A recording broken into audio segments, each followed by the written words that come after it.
النرجسية تترتب عليها تفاعلات مختلفة مع مفهوم الخسارة، وهذه التفاعلات قد تكون متنوعة حسب شخصية النرجسي والسياق الذي يحدث فيه الخسارة. إليك بعض الأمور التي قد تحدث عندما يتعرض النرجسي للخسارة. أولا، التأثر بشكل شديد. قد يتأثر النرجسي بشكل شديد عند مواجهة خسارة مهمة أو مفاجئة، وقد يظهر ذلك بشكل عاطفي كبير مثل الغضب، الحزن أو الإحباط. ثانيا، التعامل بطرق غير صحية. قد يلجأ النرجسي لاستخدام سلوكيات غير صحية مثل التصرفات المدمرة أو التلاعب للتعامل مع مشاعر الخسارة وتخفيف تأثيرها على الذات.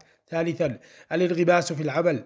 قد يسعى النرجسي إلى الانغماس في العمل أو الأنشطة الأخرى كوسيلة لتجاهل مشاعر الخسارة وتحقيق النجاح لإعادة بناء الثقة بالنفس. رابعا، تجاهل المشاعر. قد يتجاهل النرجسي المشاعر السلبية المرتبطة بالخسارة ويحاول تجاهلها أو تجاوزها دون التعامل معها بشكل صحي. خامسا، البحث عن التأكيد والثناء. قد يبحث النرجسي عن التأكيد والثناء من الآخرين كوسيلة لتعويض مشاعر الخسارة واستعادة الشعور بالقيمة الذاتية. مهم جدا التأكيد على أن هذه الاستجابات للخسارة قد تكون مؤقتة وتعتمد على السياق الذي تحدث فيه الخسارة وعلى نضوج ونوعية الشخصية النرجسية.